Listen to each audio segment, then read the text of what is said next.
네, 안녕하세요. 이번 시간은 제20장 총소득에 대해서 좀 얘기를 하겠습니다. 우리가 지난 시간에 무엇을 했나 좀 생각을 해보면요. 어, 우리가 국가유부, GDP라고 그랬죠. 국내 총생산. 그러니까 Gross Domestic Product라 해서 국내 총생산을 측정하는 방법이 세 가지가 있다고 했어요. 첫 번째는 생산 방식이 있어서 생산 방식에서는 이제 생산한 최종 재화를 재화나 서비스 최종의 재화나 서비스를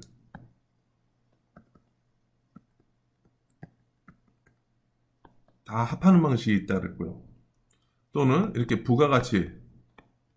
부가가치를 다 합치는 방식이 있었고요. 두 번째로는 이제 지출 방식이라 해서 음, 누가 생산된 걸 소비를 하느냐 이거에 따라서 민간 프라이빗 컨섬션이 있고 그 다음에 기업이 지출하는 건 투자라고 인베스트먼트라고 얘기를 했었고 정부가 지출하는 게 있고 이걸 정부 지출 G라고 얘기를 했었고 그 다음에 대부분 NX 순수출 부분 이렇게 하는 방법이 있었고 세 번째로는 소득이라는 게 있었죠. 소득이라는 것은 노동소득하고 자본소득의 합으로 이렇게 한다 그랬죠. 자, 근데 보면은 생산과 소득도 관련이 있는 게 생산을 어떻게 하냐면은 자본과 노동을 이용해서 생산을 한다 그랬죠. 이게 투입 요소가 되는 거죠. 그랬을 때 보면은 어차피 자본과 노동을 이용해서 생산을 해내면은 생산해낸 소득을 가지고 자본에 대한 대가를 지불하고 그렇죠. 이게 자본소득이죠. 그러니까 자본이라는 게 뭐라 그랬죠? 기계라든지 설비라든지 뭐 이런 거. 그러니까 이 자본 이용에 대한 대가는 임대료가 되겠고 그렇죠. 그다음에 노동 이용에 대한 대가는 뭐죠? 임금이죠, 임금. 이런 걸로 해서 이제 소득으로 분배된다 좀 얘기를 했었는데 이번 시간은 이 GDP를 측정하는 방법 중에서 총소득에 좀 집중하려고 해요. 특히나 이제 생산함수 어떻게 정의되는지 그거에 대해서 좀 우리 찬찬히 좀 얘기를 해보려고 합니다. 음, 일단 소득이라는 것도 보면은 이제 그 국가별로 소득이 다르죠. 그렇죠? 그래서 어떻게 차이가 나는지, 왜 그런지 이걸 가지고 얘기를 하려고 그러면 좀 아무래도 이 생산이 어떻게 이루어지느냐 요거에 따라서 좀 다를 수도 있죠. 이거에 대해서 좀 그러니까 차차히 좀 얘기를 하려고 합니다. 그래서 제일 처음에는 이제 전 세계 불평등에 대해서 왜 국가별로 차이가 나는지 한번 비교를 해보고요. 그다음에 생산성과 총생산 함수에 대해서 좀 얘기를 하면서 어, 차이가 나는 이유가 뭘까 좀 요거에 대해서 좀 곰곰이 생각해 볼 거고요. 사실은 여기서 간단하게 얘기하고 뒤에 부분에 있어서 이제 뒷장에서 이제 경제 성장에 대해서 좀 더 자세하게 얘기를 하려고 그러거든요. 이게 기술의 역할과 결정 요인이라는 것도 경제 성장과 좀 관련된 거고요. 그다음에 증거에 기초한 경제학에서는 왜 미국인이 평균적인 인도인보다 훨씬 더 부자인가 이거에 대해서 좀 얘기해요. 미리 답을 말씀드리면 기술의 차이가 있다는 얘기죠. 네. 그래서 핵심 개념을 보면은 1인당 소득 혹은 1인당 GDP는 국가별로 아주 큰 차이가 있다는 얘기죠. 그래서 국가를 비교하려고 그러면요, 제일 처음 생각되는 게 뭐죠? 우리나라는 국가의 부를 원으로 표시를 하죠. 우리나라는 원화를 쓰기 때문에 미국 같은 건 달러를 쓰고 있죠. 그렇죠? 그러면 국가의 부를 비교하려고 그러면은 서로 다른 통화가 있으면 동일한 통화로 바꿔야 되겠죠. 그렇죠? 그래서 동일한 통화를 바꾸는 방식은 환율로 변화를 시켜서 이렇게 할 수도 있고, 이제 구매력 평가라는 게 있어요. 양국 간의 물가의 물가를 비교해가지고 이렇게 하는 방법이 있죠. 그래서 이렇게 해서 소득 격차를 좀 비교할 수도 있고요. 그다음에 이제 생산함수에 대해서 좀 얘기를 할 건데, 생산함수는 한 국가의 GDP를 국가의 자본스톡, 노동의 총효율성 단위, 그 국가의 기술에 연결시킨다. 이거 뭐냐면은 그냥 제가 제일 처음에 얘기했었을 때 생산이라는 것은 자본과 노동을 이용한다 이렇게 얘기를 했었는데 이걸 조금 더 자세히 하면은 이제 좀 구체적인 함수로 얘기하면은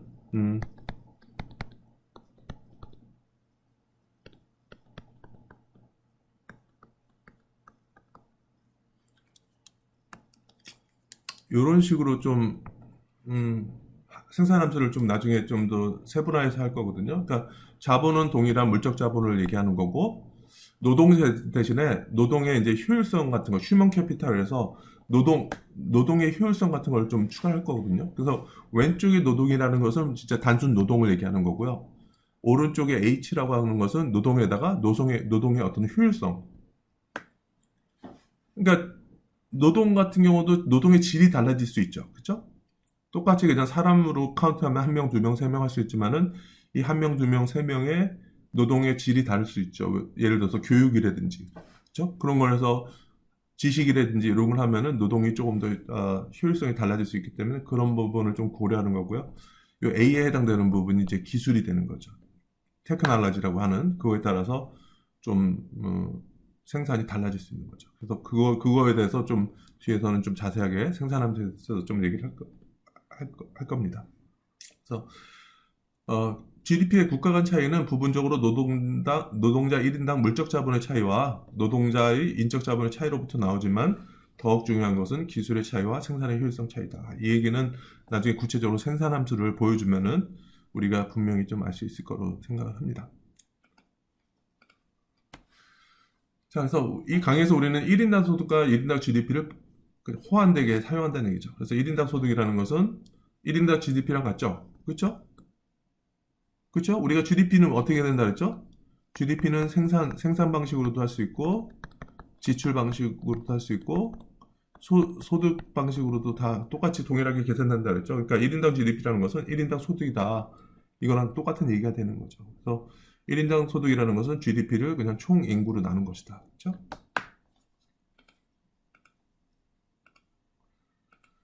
자, 그러면은 미국 같은 경우는 예서 2015년에 총 GDP가 16조 정도 됐고 총 인구가 3억 2천만 명 정도 되는 거죠. 1인당 GDP라는 것은 그걸 이렇게 나누면은 되는데 이것이 한 5만 천불, 약 5만 천불 정도 이렇게 되는 거죠. 자, 그럼 우리 질문은 첫 번째 질문은 뭐냐면 미국의 GDP를 중국이나 사우디아라비아의 GDP와 어떻게 비교할 수 있냐? 왜냐면은 중국 같은 경우는 위안이라는 단어를 화폐를 쓰죠. 그렇죠? 사우디아라비아는 리알이라는 화폐를 쓰기 때문에 통화가 다르니까 같은 걸로 좀 변환시킬 필요가 있겠죠. 그래서 첫 번째 방식은 뭐냐면은 환율을 이용할 수 있다는 얘기죠.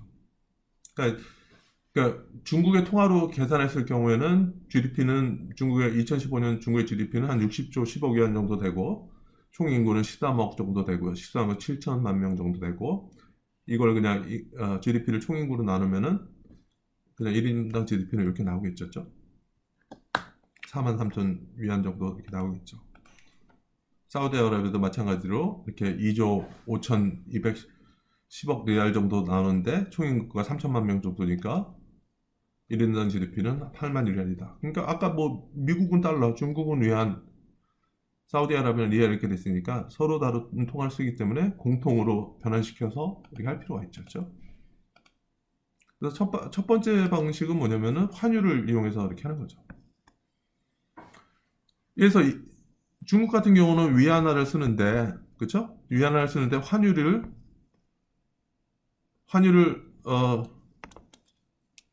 위안 달러, 이렇게 정의된 환율을 쓰면은 위안 없어져서 이게 달러로 변환이 되겠죠. 그렇죠? 그래서 공통 통화를 이렇게 만드는 방법이 있죠. 그렇죠? 두 번째 방법은 구매력 평가로 하는 거죠. 구매력 평가는 뭐냐면은 그래서 지출액 기준으로 그래서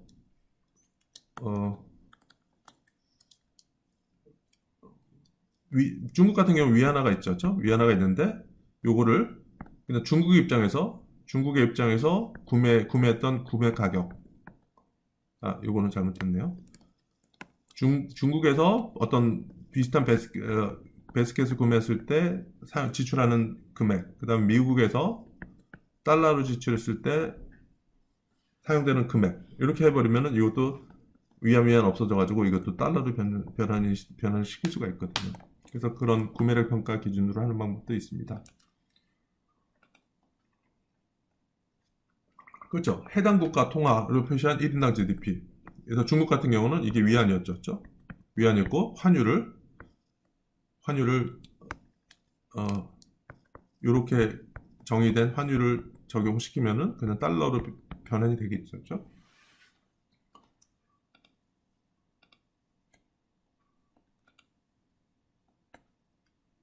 그래서 되는 거죠.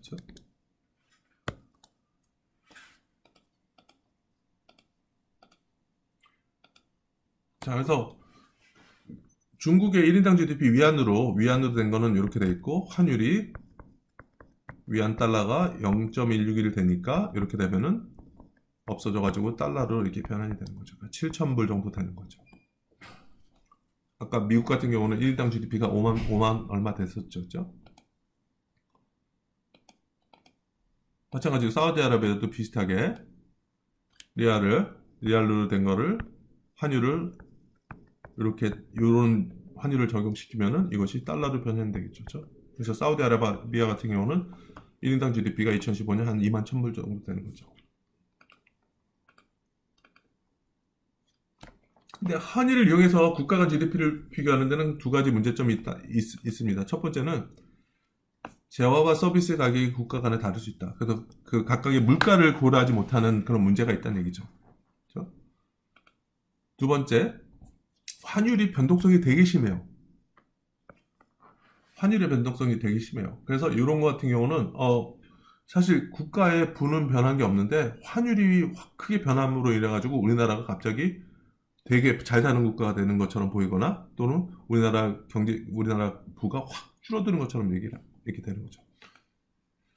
자, 이거는 제가 간단한 엑셀로 보여드릴게요. 나중에 로고의 성질이라는 거 좀 나오는데요. 한번 보여드릴게요.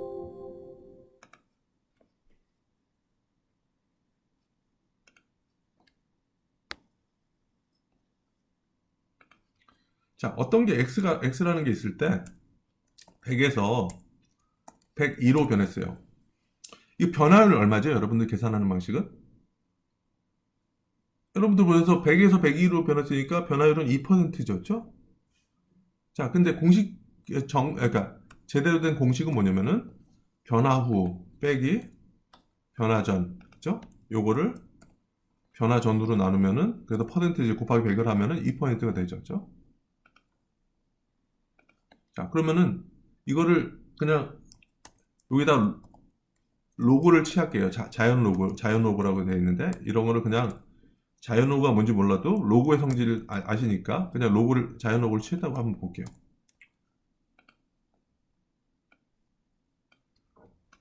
또 로고를 취했을 때 값이 뭔지는 여러분들이 중요하지 않아요. 그것도 여러분들 뭐 숫자에 대해서 알 필요 없고요. 그냥 로그 값을 취해서 아까는 왼쪽 거는 100에서 102는 정확한 공식을 썼죠. 근데 로그를 취해가지고 그 로그 값을 그냥 차분을 해주는 거예요. 빼주는 거예요.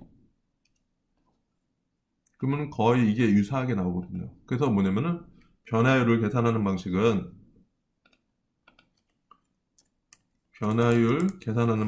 어떻게 되냐면은 이 처음에 제대로 된 공식은 x를 차분해서 원래 값으로 이전 값으로 나눠준 거죠. 여기서는 이제 로그를 취해가지고 차분해 준 거잖아요. 그렇죠? 요게 같다. 요것만 여러분들이 그냥 수학적으로 이해를 하시면 돼요. 그래서 숫자를 보여주면서 여러분들 좀 얘기를 했었는데, 자, 뭐 제가 이걸 보여드리는 이유는 뭐냐면요. 자, 원화가 있어요.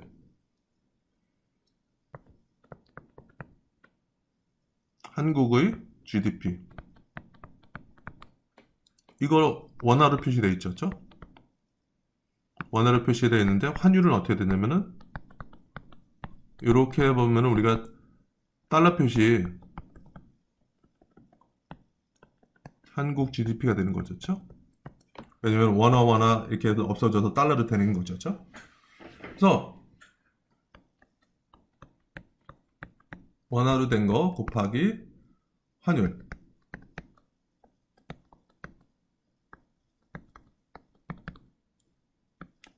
그러면 이렇게 하면 달러로 표시된 거죠. 자, 그러면 이들 간의 관계가 어떻게 되어 있느냐? 그래서 아까 제가 이 엑셀을 보여드렸던 건 뭐예요? 나중에 좀 더 보여드릴게요. 그러니까 로그 차분하는 것은 그냥 변화율이랑 똑같다. 그럼 마찬가지로 여기서 로그를 취해가지고요. ln GDP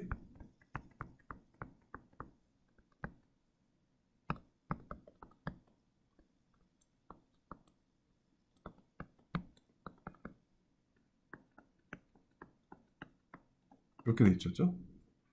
자, 그러면 이 로그의 성질에 의해서 이 곱하기는 더하기를 이렇게 분리시킬 수 있죠.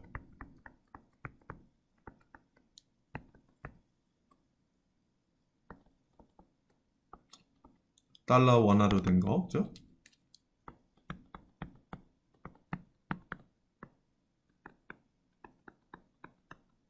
달러로 된 거죠. 그래서 차분이라는 것은 이거 기존에 있는 거에서 그냥 이전 값을 빼주면 되는 거니까 이렇게 표시만 할게요. 그래서 뭐냐면은 우리나라 달러로 표시된 GDP 변화율이라는 것은 그러니까 퍼센테이지 변화요.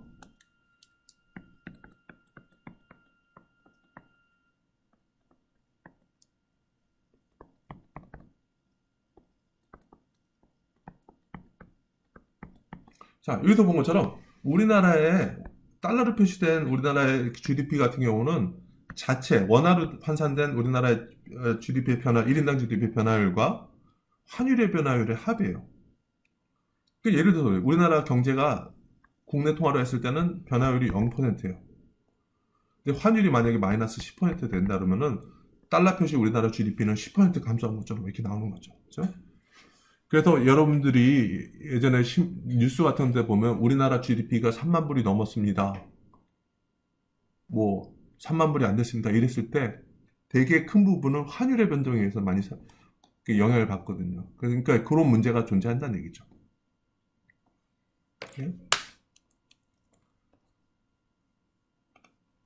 그렇죠? 그래서 환율이 가격 변화와 상관없는 이유들로 인해서 1년 내내 변동하기 때문에 달러로 환산한 그러니까 동일한 통화로 환율을 이용해서 환산한 GDP에는 문제가 있을 수 있다는 얘기죠. 그래서 두 번째 방법은 그래서 대안으로 된 게 구매력 평가되는 거죠. 그래서 동일한 재화와 서비스에 대해서 미국의 가격 대비 해당 국가의 가격을 이용하여서 그 국가의 GDP를 변환한다. 이 아이디어는 뭐냐면요. 예를 들어서 뭐 어떤 얘기가 있을까? 볼펜, 예를 들어서 볼펜이 우리나라에서는 1,000원이고 미국에서는 거의 2,000원이에요. 자, 그러면은 자, 여기서 볼펜이라는 것이 우리나라에서는 1,000원이고 미국에서는 2,000원이에요. 그러니까 이 얘기는 뭐냐면 물가로 따졌을 때 미국이 우리나라의 2배가 되는 거죠. 그렇죠? 그러니까 한국하고 잠깐만요. 이게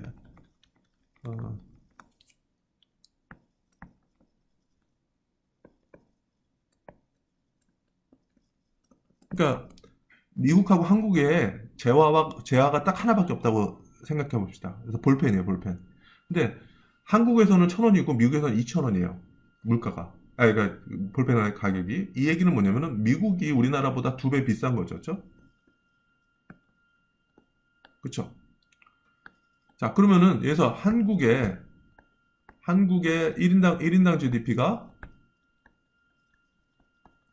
그래서 5,000원이고 미국이 1인당 GDP가 그래서 7,000원이다. 자, 그러면 어느 나라가 더 잘 사는 걸까요? 실제로 물가를 고려할 경우에는 만약에 한국의 GDP가 1인당 GDP가 5,000원이면은 미국의 1인당 GDP가 만약에 10,000원이면은 거의 구매력으로는 동일하잖아요. 그렇죠? 물가가 미국이 2배가 비싸니까. 그렇죠? 근데 지금 같은 경우는 물가가 미국이 2배가 비싼 상황에서 GDP는 1인당 GDP는 미국이 우리나라의 2배가 안 되잖아요. 그러니까 실제 구매력으로 따지면 우리나라가 더 잘 사는 것처럼 이렇게 될 수 있는 거잖아요. 그러니까 이렇게 비교하려는 게 구매력 같은 거, 물가 같은 걸 고려해서 그 양국 간의 어떤 소득을 비교하자는 게 이 구매력 평가라는 얘기죠.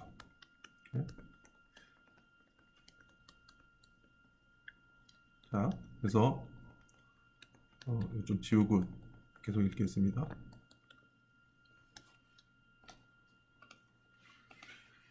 자, 그래서 1인당 GDP는 해당 국가로 표시한 1인당 GDP 곱하기 PPP 조정한 것이다. 이것도 마치 환율로 비슷한 건 맞죠? 우리나라 같은 경우 원화로 이렇게 됐으면은 물가도 여기서는 물가를 원화로 표시된 걸 여기다 놓고 물가를 달러로 표시된 걸 여기다 놓으면은 달러로 환산이 되죠. 그렇죠? 그러면 이 물가라는 것은 한국의 물가가 되겠고 요거는 미국의 물가가 되는 거죠.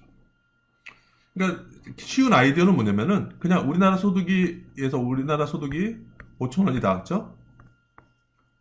5,000원이다. 근데 물가를 비교했을 때 보면은 우리나라 물가는 100이고 원화로 표시했을 때 미국이 200이다. 그러면 거의 2배가 되는 거죠. 그렇죠?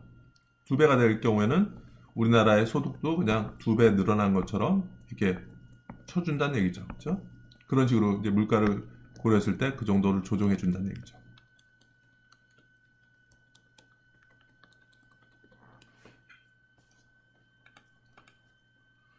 자, 그래서 PPP 방법으로 다른 국가들의 GDP를 변환하기 위해서는 각국의 대표적인 상품의 묶음을 선택한 뒤 해당 국가의 통화로 그 상품의 묶음의 비용을 계산한다. 이렇게 했죠. 그렇죠?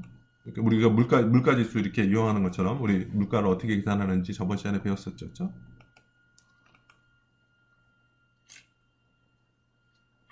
그래서 계산을 간단하게 하기 위해서 우리는 상품 묶음 대신에 하나의 상품 빅맥 사용하실 것이다. 빅맥 지수 있죠. 그러니까 우리나라에서 얼마에 팔려요? 빅맥은 뭐 예를 들어서 7,000원에 팔린다.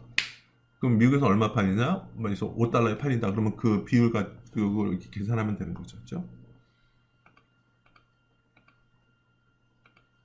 자, 한번 보시죠. 자, 한번 보세요.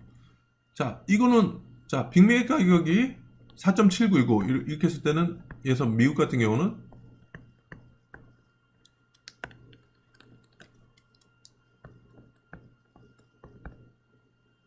미국 가격은 달러로 표시된 거고 그러니까 이것은 4.79달러가 되는 거죠. 그렇죠? 그다음에 중국에서는 17점 위안이라고 했죠. 차이나에서는 위안화로 표시되고 17.2가 되는 거죠. 그러니까 중국의 1인당 GDP라는 것이 요 위안이었죠. 1인당 GDP라는 것이. 그러면 43686 위안으로 표시되어 있고 그 다음에 중국의 물가 같은 경우는 여기 위안화로 표시된 게 얼마였죠? 17.2 위안이었죠. 17.2 위안이 되어 있고 미국의 빅맥 가격은 4.79니까 4.79죠. 그러니까 요 위안 없어지고 요것이 달러로 이렇게 변환이 되겠죠. 그러면은 그렇게 계산하면은 12,116이 되는 거죠. 자, 이 차이가 뭘까요? 예전에 그냥 환율로 환산하니까 어떻게 됐었죠? 환율 기반 척도로 하면은 환율 기반 척도로 해보면은 중국의 1인당 GDP는 얼마였죠?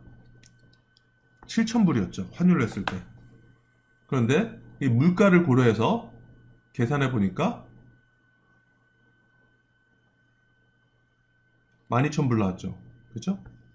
그러니까 환율로 하면 7,000 얼마였는데 물가로 이렇게 좀 물가의 비율로 이렇게 계산해 보니까 12,000불. 그래서 중국의 GDP가 환율로 한 거보다는 조금 더 올라가죠. 자, 왜 그럴까?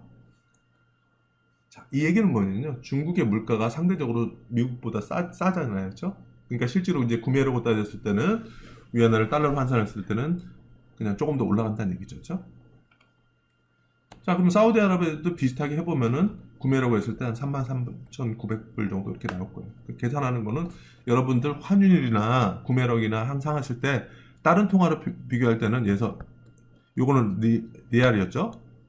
리알이었으니까 분모에다가 리알 값을 넣고 분자에다가 달러 값을 넣으면은 이게 달러 값으로 변환되잖아요. 그러니까 물가 같은 경우도 요거는 어디 물가 넣어야 돼? 사우디아라비아의 물가를 넣고, 그렇죠? 요건 어떤 걸 넣어야 돼? 미국의 물가를 이렇게 비율을 해보면은 리알이 없어져서 달러로 변환되잖아요, 그렇죠? 그러니까 산수적으로는 되게 단순해요, 그렇죠? 다른 식으로 공통 통화인 예를 들어서 달러로 변환시킨다 그러면 이렇게 계산하면 되는 거죠, 그렇죠? 자, 그래서 국가 간 상대적인 부를 측정하기 위해서 1인당 GDP를 사용하는 것에 대한 요약은 다음과 같다 이렇게 나오죠. 그러니까 환율 방법을 했을 때는 평균적인 미국인은 평균적인 중국인보다 7.25배 더 부유하다. 그런데 물가를 고려해서 그 구매력 평가로 했을 때는 이 격차가 좀 줄어들죠. 그렇죠? 중국과 미국과의 격차가 줄어들죠. 왜 그럴까? 아까 얘기한 것처럼 중국의 물가가 상대적으로 미국보다 싸다. 그러니까 구매력 비교했을 때는 조금 더 1인당 GDP가 늘어난다. 그렇죠? 마찬가지로 환율했을 때는 미국이 사우디아라비아보다 2.37배 더 부유하다 이렇게 했는데 구매력으로 했을 경우는 1.46배로 격차가 줄어든다는 얘기죠. 자, 이 얘기는 뭘까요? 사우디아라비아도 미국보다는 물가가 좀 저렴하다. 그러니까 구매력보다 했을 때는 사우디아라비아의 그 GDP가 조금 더 올라간다. 이렇게 이해하시면 되죠. 그렇죠? 자, 그래서 PPP 조정이라는 것은 양국 국가 간의 물가 차이를 고려해서 구매력을 좀 조정해 주니까, 왜냐면 일반적으로 개발도상국 같은 경우는 물가가 저렴하잖아요. 선진국보다. 그렇죠? 그러니까 개발도상국의 그 1인당 GDP는 조금 더 올라가게 돼 있어요. 그 PPP 베이스로 구매력 평가 기준을 했을 때. 근데 그럼에도 불구하고 국가 간에는 아직도 상당히 큰 격차, 불평등이라기보다는 그냥 소득에 있어서 1인당 GDP에 있어서 격차가 존재를 하는 거죠. 그렇죠? 왜 그럴까? 그렇죠? 자, 여기서 같은 경우 보면은 PPP로 조정된, 그러니까 구매력 평가로, 그러니까 물가를 조정해서 조정된 이걸 보면은 이제 국가별로 좀 그룹핑이 되죠. 그렇죠? 카타르, 싱가포르, 미국 같은 경우는 5만 불 이상 넘고, 우리나라도 보면 여기 한 3만에서 4만 불 사이에 이렇게 있고요. 그렇죠? 1000불 미만인 데도 있고, 그렇죠? 베트남 여기 있네요. 그렇죠? 그러니까 이 사례를 좀 들었을 때 제가 한번 제 제자 얘기를 한번 할게요. 제 밑에서 이제 박사학위를 받고, 원래 베트남 친구인데 저한테 이제 저한테 이제 박사학위를 배우고 베트남으로 돌아갔어요. 그래서 베트남에서 해서 어떤 국제연구소, 되게 좋은 연구소에 들어갔는데 언제 좀 만날 기회가 있어서 제가 물어봤어요. 거기 이제 들어가니까 월급이 얼마 정도 되냐 그랬더니, 이제 그 친구가 한국에 오래 있었으니까 한국말로 45만 원이래요.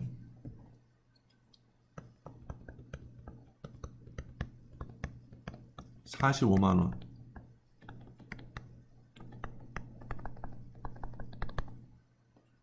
근데 이제 한국 같은 경우는 이제 박사 학위를 받고 국제연구원에 취업을 하면요, 아마 그러니까 월급이 한 600만 원은 넘을 거예요. 그렇죠? 그러니까 그냥 얼핏 봤을 때는 45만 원이면은 우리나라 기준으로 보면은 되게 적게 받네요. 그렇죠? 그런데 그때 당시에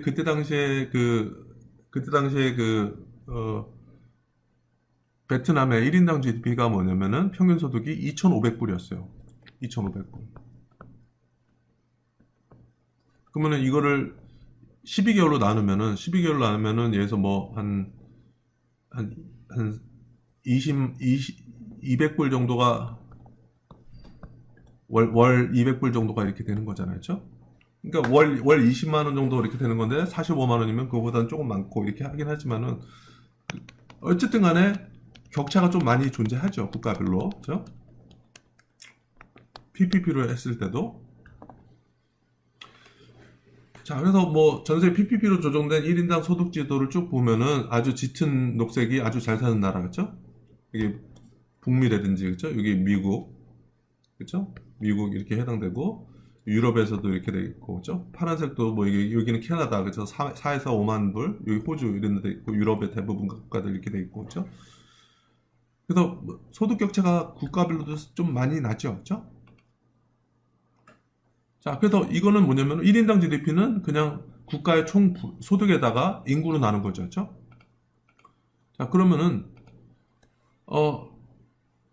좀 다른 방식으로 한번 좀 계산해 볼 수도 있죠. 1인당 소득이라는 것을 그냥 총 인구로 안 나누고 고용자 수로, 고용된 사람 수로 한번 비교해 보자는 얘기죠. 그래서 연령 구조와 경제 활동 참가율은 국가별로 다르다. 그렇죠? 그래서 이러한 차이는 1인당 소득에만 영향을 미친다.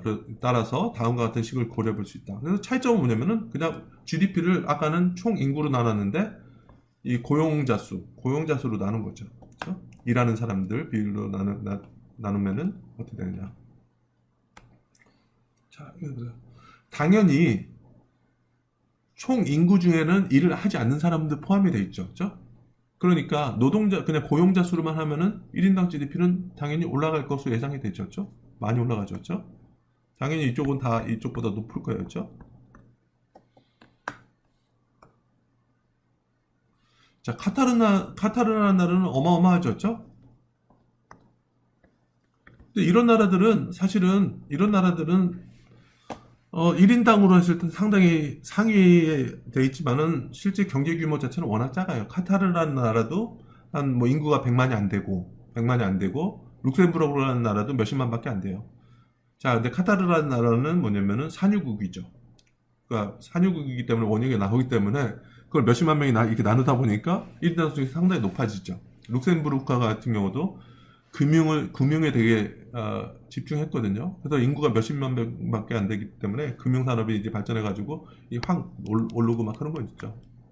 어쨌든 간에 뭐 이렇게 노동자 1인당으로 하면 훨씬 더 소득이 커지는 거죠. 그렇죠? 우리나라 같은 경우는 어떻게 됐었죠? 아까 그 1인당 GDP 전체 인구로 나누면은 한 3만 불 그 캐러골이 있었는데 노동자 1인당으로 했을 경우에는 6만에서 7만 5천 사이로 이렇게 확 올라가죠. 그렇죠? 그래도 이렇게 노동자로 따지더라도 격차가 많이 존재하죠. 그렇죠? 자, 그래서 우리가 뭐냐면은 왜 그러면 이런 차이가 나느냐? 자, 그래서 여기서 얘기하는 거는 1인당 소득 혹은 노동자 1인당 소득이 국가별로 다르게 나타나는 이유는 생산성의 차이 때문이다. 자, 아직까지는 생산 함수를 아직 안 보여줬죠. 그러니까 가장 귀요만 얘기를 했었는데. 그래서 생산성이라는 것은 한 명의 근로자가 한 시간에 생산하는 재화나 서비스의 가치. 그러니까 사실 생산성을 측정하는 방법은 엄밀하게 두 개 있어요. 노동 생산성이라는 것을 그러니까 노동자 1인당 생산하는 총 생산량 이렇게 할 수도 있고요. 이거 노동 시간이거든요. 그러니까 근로자가 1시간당 생산해내는 생산량 이렇게도 생산성을 측정하거든요. 뭐 이거에 대해서는 좀 나중에 좀 얘기를 하고요. 자, 제가 이 캠퍼스를 한번 가볼게요. 이 캠퍼스에 제가 어떤 자료를 올렸냐면은 GDP 국가 비율 및 GDP의 구성이라는 걸 좀 재밌는 엑셀 파일을 한번 보여드리려고 해요.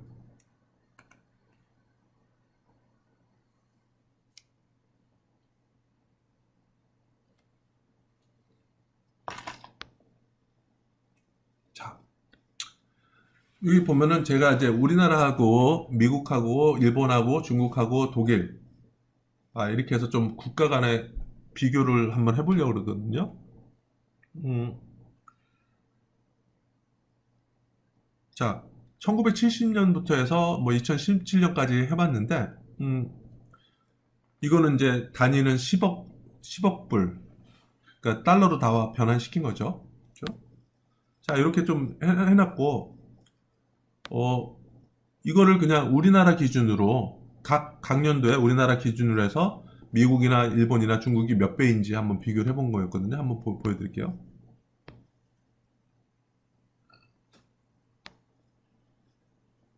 그래서 항상 1970년, 80년, 90년 이렇게 쭉 하더라도 우리나라는 항상 1위에요. 우리나라 대비 얼마냐 이렇게 본 거죠. 자, 미국은 어때요? 미국은 70년 기준으로 보면은 우리나라보다 경제 규모가 131배가 컸죠. 그렇죠? 일본 몇 배가 컸냐? 25.8배, 26배 컸죠. 그렇죠? 그다음에 독일 같은 경우도 일본과 비슷하게 거의 26배 정도 이렇게 컸죠. 그죠? 자, 근데 1970년에서 한번 1990년으로 한번 가볼까요? 아니, 그러니까 2016년으로 한번 가보죠. 2016년으로 가면은 어떻게 되냐면은 2016년 보면은 25.8배에서 3.5배로 많이 줄어들었죠. 그렇죠? 자, 이건 우리나라가 일본을 많이 따라잡았다는 얘기죠. 그래서 1970년에는 우리나라가 미국이 131배였는데 2016년에는 거의 13.2배로 이렇게 많이 따라잡았죠. 그렇죠? 자, 중국을 한번 봅시다. 중국. 이건 총 경제 규모예요. 총 경제 규모로 봤을 때는 1990년만 하더라도 중국이랑 우리나라랑 별 차이 없었죠. 그러니까 1990년에는 우리나라보다 1.4배밖에 안 됐어요. 인구는 몇 배였죠? 우리나라가 5천만 명이라 따지고 중국은 지금 13억이라고 책이 나는데 15억이라고 따지면 몇 배예요? 30배죠. 그렇죠? 인구는 30배인데 경제 규모는 우리나라보다 1.4배밖에 안 높았어요. 그렇죠? 자, 그런데 어떻게 돼요? 지금은 이 격차가 많이 벌어졌죠. 그렇죠? 그러니까 중국이 우리나라 경제보다 훨씬 더 빠르게 성장했던 거죠. 그렇죠? 자, 일본 같은 경우 3.5배라는 건 뭐냐면은 이게 많이 따라잡는 게 뭐냐면 인구는 일본이 우리나라 거의 3배예요. 그렇죠? 근데 경제 규모가 우리나라보다 3.5배다 이렇게 한 거는 생각보다 우리나라가 1인당 GDP로 따지더라도 많이 따라잡은 거죠. 그렇죠? 자, 우리가 궁극적으로 이야기하고 싶은 거는 이거예요. 그러니까 사실은 총소득에서 이제 생산하는 데 대해서 좀 얘기를 할 텐데, 생산하는 데서 얘기할 건데, 나중에 또 궁극적인 질문은 뭐냐면은, 한 나라가 성장하려면은, 경제가 성장하려면 어떤 게 중요한가? 이 얘기를 또 좀 할 거거든요. 자, 여기 나온 김에 좀 얘기를 할게요.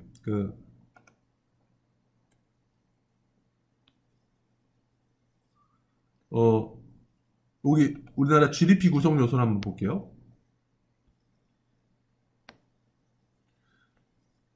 우리가 저번에 우리 교과서를 했었을 때 우리가 지출 방식으로 우리가 GDP는 C 플러스 I 플러스 Y는 C 플러스 I 플러스 G 플러스 NX라고 되어 있었죠. 그렇죠?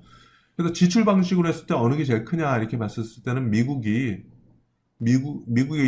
있어서는 그 민간 소비 C에 해당되는 부분이 거의 70%였거든요. 근데 우리나라 보면은 여전히 우리나라도 뭐 좀 줄어들긴 하지만은 이 민간 부분이 제일 큰 비중을 차지하죠. 그렇죠? 그 다음에 기업에서 투자 부분이 좀 큰 비중을 차지하고, 그 다음에 이제 그 정부 지출 이런 식으로 좀 됐던 거죠. 그래서 요 슬라이드를 한번 참고를 하시고요.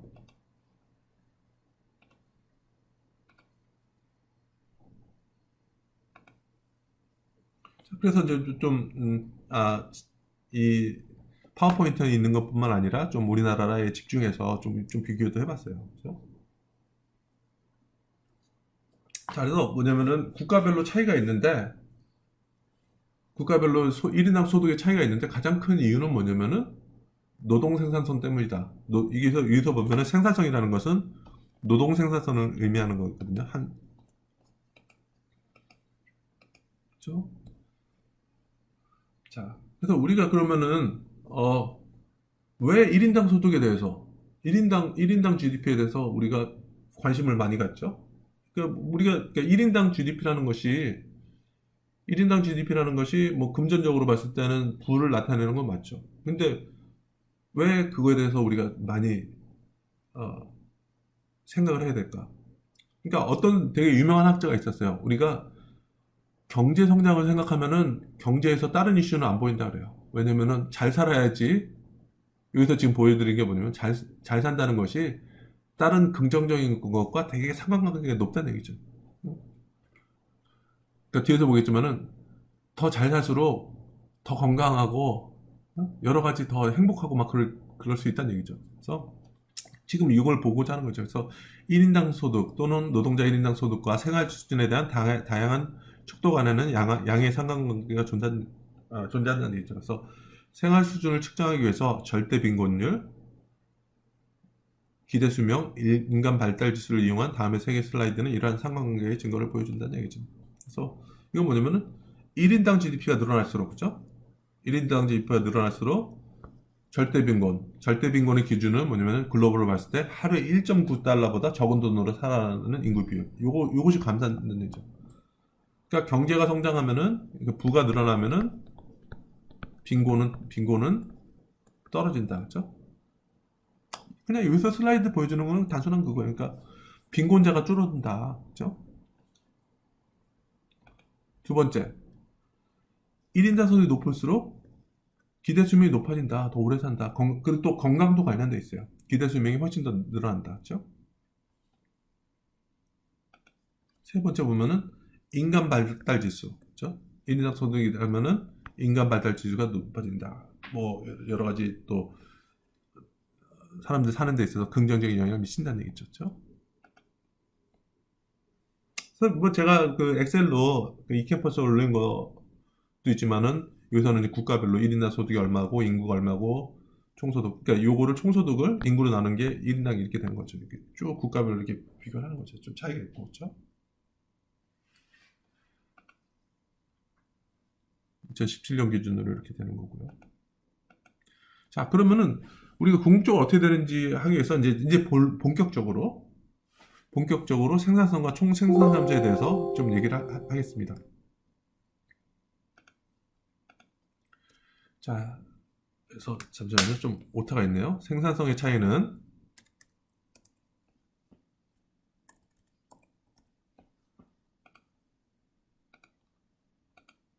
국가 간 1인당 소득 혹은 노동자 1인당 소득의 차이를 일으키는 궁극적인 요인이다. 그래서 국가 간 생산성 차이의 원인은 세 가지 있다. 그래서 인적 자본이라는 게 있고요. 물적 자본이라는 게 있고 기술이라는 게 있다는 거죠. 그래서 제가 이렇게 했던 것처럼 원래는 그냥 제가 여러분들 처음에 했었을 때는 생산이라는 것은 노동과 자본을 이용해서 됩니다. 이렇게 얘기를 했었죠. 그래서 노동이라는 것은 아주 단순한 노동이었죠. 근데 노동의 질을 노동의 어, 노동의 질을 좀 파악하기 위해서 그래서 H라는 것을 좀 곱한 거죠. 스몰 h라는 것을. 그래서 이런 거를 빅 H라는 것을 노동의 총 효율성 단위 이렇게 하는 거죠. 자, 그래서 여기서 스몰 h라는 것은 평균 인적 자본량 혹은 노동자의 평균 효율성 이렇게 나오는 거죠. 자, 그래서 L이라는 것은 그냥 우리가 단순한 노동자의 수다. 지금 여기서 제 수업을 듣는 학생이 50명이라고 따진다면은 그러니까 노동자 50명이라는 학생들이 다 일을 한다고 따진다 그러면은 그냥 총 노동자의 수는 그냥 50명이죠. L이라는 것은 되게 쉽게 할 수 있죠. 근데 학생들별로 좀 인적 자본의 차이가 있을 수 있다는 얘기죠. 여기서 보면 그러니까 학생 얘기하지 말고 전체 노동자 기준으로 국가에서. 자, H는 어떻게 측정을 할까요? 요거를.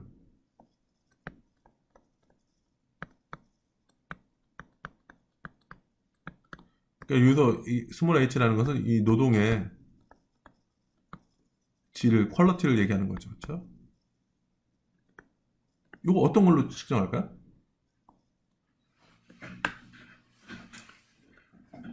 음, 뭐 가장 우리가 쉽게 할 수 있는 거는 뭐냐면 평균 교육 연수 같은 것도 이렇게 볼 수가 있어요.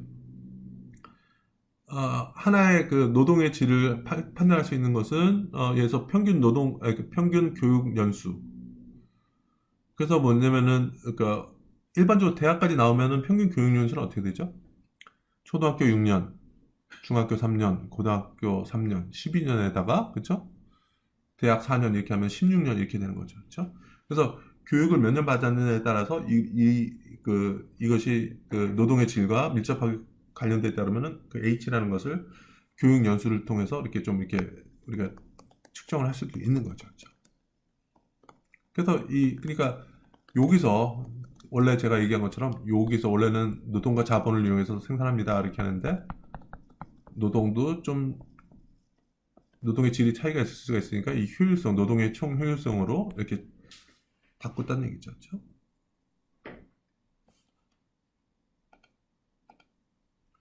자, 물적 자본이라는 것은 생산에 사용되는 기계와 건물, 구조, 막 이런 거라 했죠. 그러니까 제가 얘기했었죠. 앞에서 얘기한 것처럼 경제학에서는 생산이라는 것은 자본과 노동을 통해서 한다. 이 자본이라는 것은 경영학에서는 특히나 이제 재무, 파이낸스에서는 자본이라는 것을 그냥 돈으로 생각하는데 경제학에서는 자본이라는 것은 돈이 아니다. 생산을 위해서 사용되는 물적 자본, 그렇죠? 그래서 기계라든지 설비라든지 건물 구조 이런 거라는 얘기죠. 오케이. 그러면 여기까지는 이해됐죠? 요거를 좀 구체적으로 설명하기 위해서 지금 풀어서 설명하는 거예요. 지금 생산함수를 정의하기 위해서. 자, 그 다음에 또 뭐가 있냐면은, 그래서 y라는 것은, 아까는, 그러니까 원래는, 다시 한번 얘기해주면은, f라는 것은, 원래는, 생산이라는 것은, 제가 제일 그러니까 학기 초 얘기했었을 때는 그냥 노동과 자본의 함수입니다. 이렇게 얘기를 했었는데, 요거를 조금 더 자세히 하기 위해서는 자본인데 노동의 효율성을 좀 포함시킬 겁니다. 게다가 노동의 기술이라는 게 또 영향을 미친다는 얘기죠. 그렇죠? 어떤 기술을 쓰느냐에 따라서 똑같은 자본과 똑같은 노동이 투입되더라도 생산하는 게 완전히 달라질 수도 있는 거죠. 그렇죠? 그래서 우수한 생산 지식 혹은 더 효율적인 생산, 똑같은 양의 인적 자본과 물적 자본을 가지고 더 많은 생산이 이루어지도록 하는 우수한 생산 지식 또는 더 효율적인 생산 과정, 이렇게 했었던 거죠. 제가 하나의 예를 들게요. A에 해당되는 거. 이제 포드사 예를 들게요. 포드사가 있었는데요. 포드는 자동차 회사죠. 자동차 회사인데 예전에는 그 1900년대 초반에는 포드가 자동차뿐만 아니라 더 유명한 게 뭐냐면 이 사람들이 혁신적인 기술을 개발했어요. 뭐냐면 예전까지는 각 자동차 생산하는 데 있어서 각 파트별로 조립을 해가지고 이쪽으로 그냥 넘겨주고 다 완성되면 이쪽으로 넘겨주고 이렇게 됐던 거죠. 직접 사람이 가서. 그렇죠? 자, 이런 거 말고 이 다음에는 뭐냐면 컨베이어 벨트라는 시스템을 만들었어요. 자동으로 두두두 자동으로 이렇게 이동할 수 있게끔. 그러니까 직접 조립을 완료해서 손으로 넘겨주고 그러면 얼마나 중간에 쉬는 시간이 많겠어요. 그렇죠? 근데 이 컨베이어 벨트처럼 자동으로 이렇게 완성된 걸 자동으로 넘겨주고 그러니까 생산성이 엄청나게 늘어났던 거죠. 그때 당시 뭐냐면 그러니까 이 자본과 노동이 그대로 고정되어 있더라도 어떤 생산 방식에 있어서 혁신을 이룸으로 인해서 생산성이 훨씬 더 늘어졌거든요. 생산이 훨씬 늘어났거든요. 그러니까 이런 것들이 이 생산성, 이 A라는 것과 기술이 상당히 밀접하게 관련된 있다는 얘기죠. 그렇죠? 자, 그래서 한 생산 요소의 증가가 얼마나 정확하게 생산성과 GDP의 증가로 이어지는가 이걸 한번 볼게요. 그래서 거시경제학자들은 총생산과 생산 요소 간의 관계를 모형하기 위해서 총생산 함수를 이용한다. 지금까지 보여줬던 거. 생산이라는 것은 노동과 자본의 함수다. 여기서는 이제 노동이라는 것을 효율성 고려하는 노동의 총효율성을 놓고요. 그 다음에 기술이라는 걸 좀 더 추가시키는 거죠. 그렇죠? 자, 이렇게 된 거죠. 그렇죠? 그래서 총생산 함수는 이런 거 같다는 얘기죠. 그래서 Y라는 것은 GDP고 K는 물적 자본 수도. 뭐라 했죠? 얘가 기계라든지 설비라든지 장비라든지, 그죠? 그 다음에 H라는 것은 노동의 총효율성 단위. 이 H는 뭐였죠? H라는 것은 실제 노동자 수에다가 노동의 어떤 효율성을 나타내는 거죠. 그러니까 교육연수라든지 그래서 노동의 질을 판단하는 그걸 추구하는 거죠. F라는 것은 그냥 이거의 함수다. 그죠? 그러니까 Y라는 것은 기술과 자본과 노동의 총효율성의 함수다 이렇게 나타내는 거죠. 그래서 총생산함수는 개별 기업의 생산함수와 똑같은 두 가지 특성을 지닌다는 얘기죠. 많을수록 좋다. 자, 다시 한번 볼게요.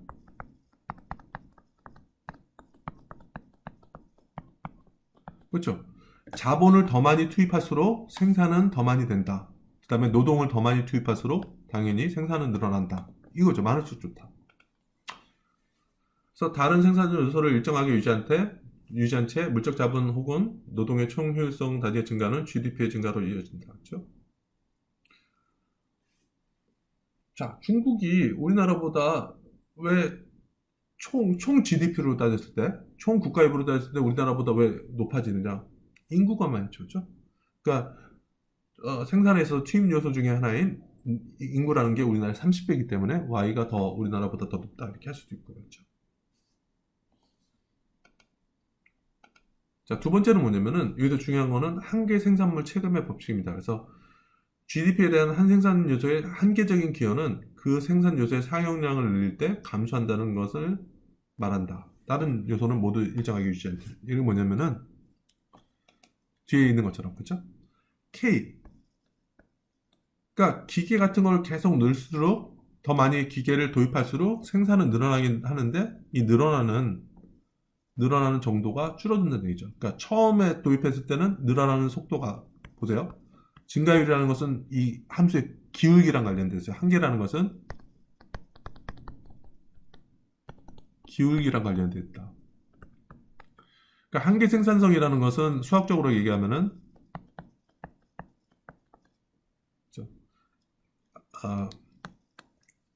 자본의 한계 생산성이라는 것은 자본이 증가할 때 일단 증가할 때 Y가 얼마나 변하냐 이게 사실은 기울기거든요. 그렇죠? 그래서 자본이 처음에 없었을 때 시작한다면 기울기가 상당히 가팔라지죠. 그러니까 한계 생산성이 엄청나게 늘어나는 거죠. 근데 이 기계가 더 많이 도입될수록 늘어나는 속도가 줄어든다는 얘기죠. 이것이 한계 생산성 체감의 법칙이거든요. 자, 왜 그럴까? 왜 자본이 그러니까 여러분들이 좀 생각해 주는 건 뭐냐면은 뭐 이렇게 될 수는 없지 않습니까? 이렇게 되는 건 어떻습니까? K가 늘어날 때 Y가 그냥 똑같이 비례적으로 증가하지 않습니까? 이렇게 생각할 수도 있죠. 그렇죠? 이건 왜 안 될까? 자, 이 얘기는 이거는 뭐냐면요. 이거랑 관련돼서 생산 함수라는 것이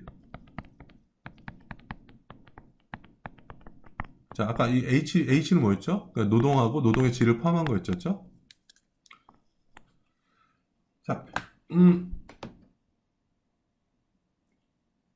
왜 이렇게 되는 이유 중에 하나는 뭐냐면요. 이 노동과 관련돼 있어요.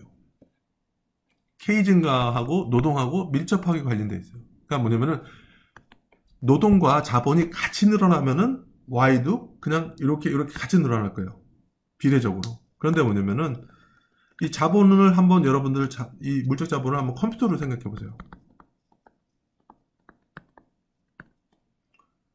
컴퓨터인데 사람은 한 명이에요.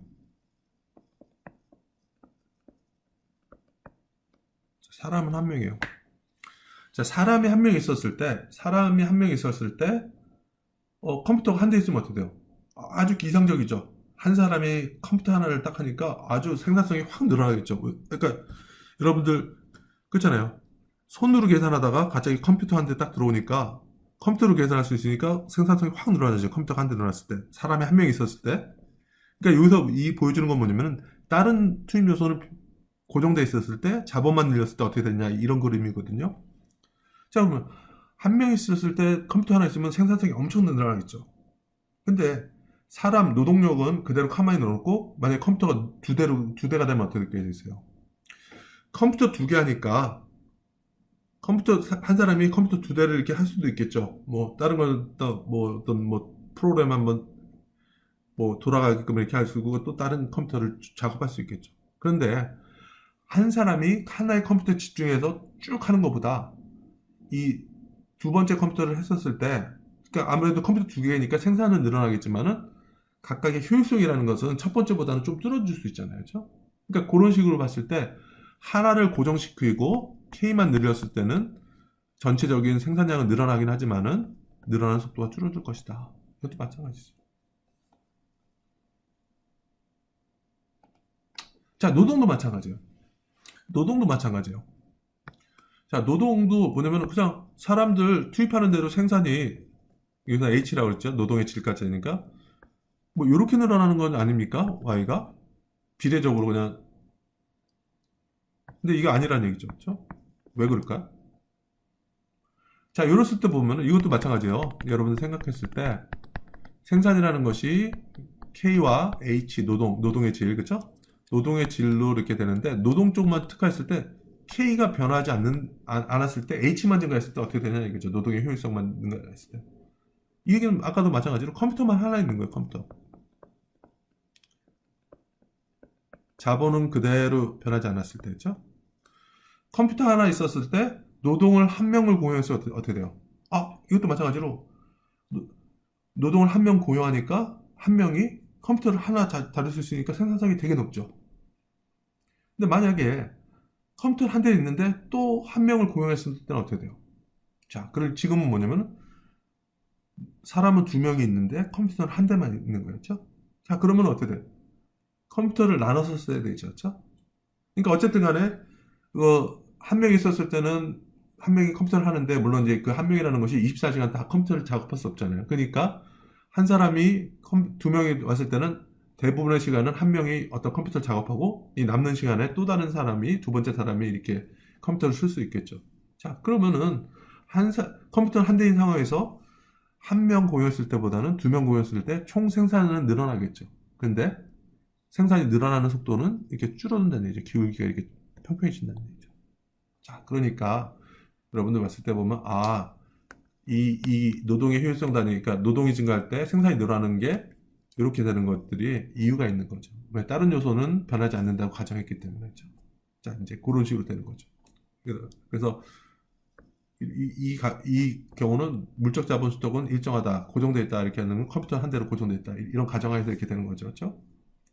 이것도 마찬가지로 자본이 늘어났을 때 생산이 늘어나는 속도는 이렇게 좀 줄어드는 이유가 늘어나긴 늘어나지만 늘어나는 속도가 줄어드는 이유가 노동이 고정됐다고 이렇게 하는 거죠. 그래서 아까 얘기한 것처럼 그러면 노동하고 자본이 똑같이 늘어나면 어떻게 돼요? 그러면은 생산량은 아주 직선으로, 그죠? 직선으로 이렇게 비례적으로 늘어날 거예요. 그건 또 나중에 생산 함수를 보면서 좀 자세히 얘기할 것입니다. 자, 그래서 이것도 마찬가지죠. 그러니까 지금 이제 기술이 역할이라는 게 뭐냐면은 y는 kh 이렇게 돼 있고 이 기술이라는 게 함수가 있죠, 그렇죠? 근데 만약에 a가 늘어나고 이렇게 할 경우는 아까 봤을 때 보면은 생산함수가 이런 식으로 좀 돼 있는데 a 자체가 늘어나면은 이 생산함수가 이쪽으로 그냥 이런 식으로 올라갈 거예요, 그렇죠? 그래서 똑같은 자본이라도 어떤 기술에 따라서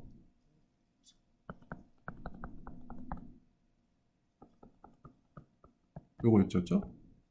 그래서 요 K만의 함수를 봤을 때는 이런 식으로 되어 있는데 이 기술이라는 것이 확 늘어나면은 이게 생산 함수가 위쪽으로 이동을 하겠죠, 그렇죠? 자, 요거는 좀 여러분들 쉽게 이해할 수 있는 거죠, 그렇죠? 자, 기술이란 무엇인가? 아까도 얘기했었지만은 그 포드 자동차가 유명한 게 뭐냐면은 자동차로 유명한 게 아니라 그 생산하는 데서 어떤 프로세스에 있어서 혁신이 있었던 거죠. 그런 것들이 기술의 예가 되는 거죠. 그렇죠? 자, 기술은 두 가지 요소로 구성된다. 첫 번째는 지식이라는 것은 과학적, 기술적 진보의 직접적인 결과로서 우리는 생산에 관한 물리적인 과정에서 보다 많이 알고 있다. 이 지식이라는 것도 하나의 중요한 기술이 되는 거죠. 그다음에 생산의 효율성, 그렇죠? 주어진 양의 생산 요소를 가지고 최대한 많은 양의 생산물을 생산할 수 있는 경제 능력이라는 거죠. 효율성이라는 것도.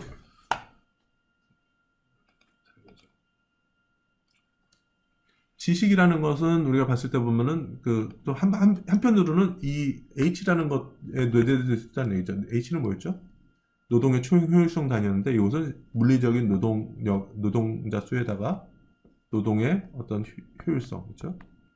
교육이라는 것도 포함될 수 있다 그랬죠. 그래서 지식이라는 것은 H에 포함될 수도 있다. 그래서 오늘날 노동자는 스마트폰과 같은 새로운 제어를 어떻게 만드는지에 대한 지식과 컴퓨터를 활용하여 보고서를 작성하는 지식을 가지고 있다. 그래서 노동력 자체도 어떤 생산성에 기여할 수 있는 부분이 있죠. 그렇죠?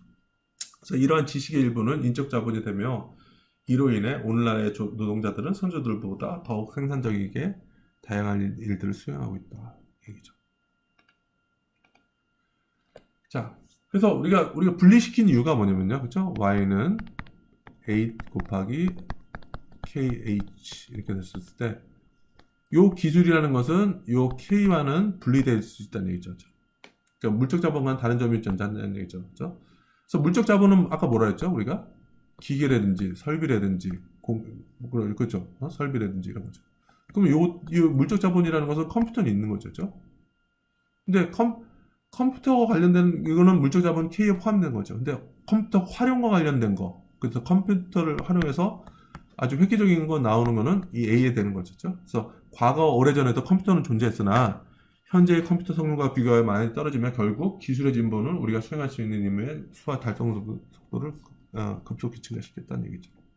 그래서 기술의 진보는 가끔 우연히 일어나지만은 많은 경우는 경제 주체에 최적화된 의사결정으로 발생한다는 거죠. 그래서 기술을 발전시키기 위해서 연구 개발을 많이 하는 거죠.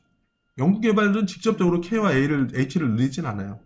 이거는 A를 변화시키기 위해서 계속 하는 거죠. 그래서 상당히 많은 기업들이 하고 있고요.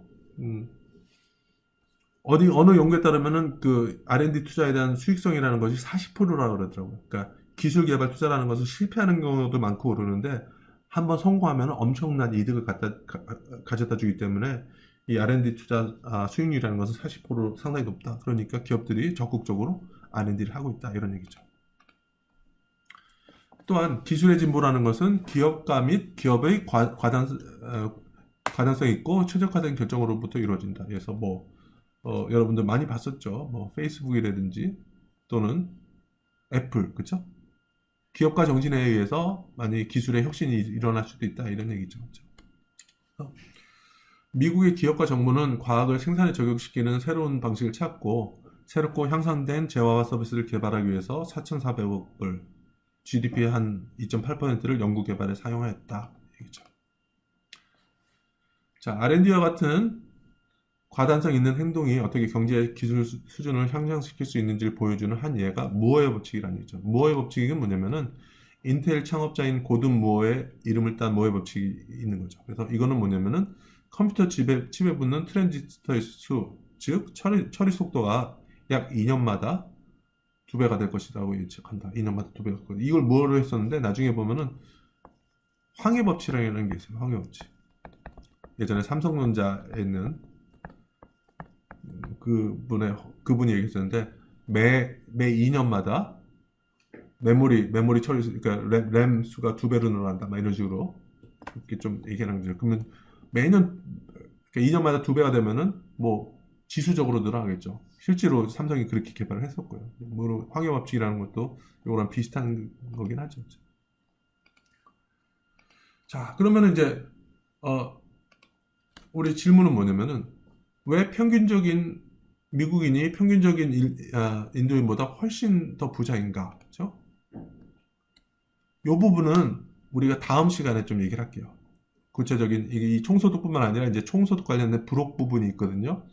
이 부분을 같이 하면서 또한 생산함수에 대해서 보다 이제 정확하게 좀 정의를 하면서 여러분들 우리 풀어보도록 하겠습니다. 그래서 오늘은 이상으로 수업을 마치겠습니다. 감사합니다.